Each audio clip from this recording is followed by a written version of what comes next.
Hello everyone, সবাই কেমন আছেন? আশা করি ভালো আছেন। আবারও চলে এলাম নতুন একটি ভিডিও নিয়ে। আজকের ভিডিও হচ্ছে ট্রেন ভ্রমণ। রাজশাহী থেকে যাব দর্শনা। এখন বর্তমান আছি ঈশ্বরদী স্টেশনে। সো আসলে ঈশ্বরদী স্টেশনে যারা আসবেন তারা একটি পছন্দজনক খাবার এখানে পেয়ে যাবেন, সেটা হলো গরম গরম রুটি। গরম গরম পাউরুটি এখানে পাওয়া যায়। এটার প্রাইস হচ্ছে 20 টাকা করে, দেখতেই পাচ্ছেন। এটা খুবই ভালো আর কি। আমি ভাবতেছিলাম যে আসলে একটা খাবো, বাট কেন জানি ভালো লাগলো না, সেই জন্য দামটা জিজ্ঞাসা করলাম। আপনারা চাইলে এসে খেতে পারেন।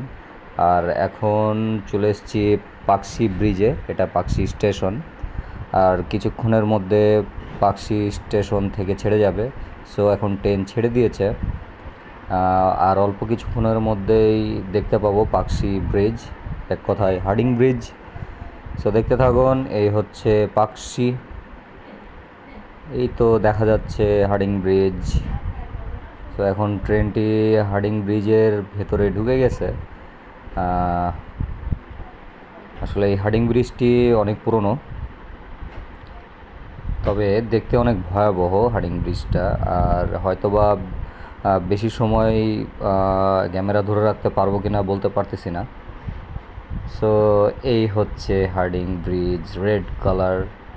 আর নদীতে প্রচণ্ড পানি আছে, একটু ভয়ও লাগছে। সো এই হচ্ছে হার্ডিং ব্রিজের অবস্থান। তো চলে এলাম দর্শনা স্টেশন। আমি দর্শনা স্টেশনে নেমে গেছি। এই হচ্ছে দর্শনা স্টেশনের অবস্থা। সো ভিউয়ার্স, ভিডিওটি ভালো লাগলে লাইক কমেন্ট শেয়ার করতে ভুলবেন না। আর যারা আমার পেজে নতুন তারা অবশ্যই পেজটিকে ফলো দিয়ে রাখবেন। আর যারা ইউটিউব থেকে দেখছেন তারা সাবস্ক্রাইব করবেন। ভালো থাকবেন।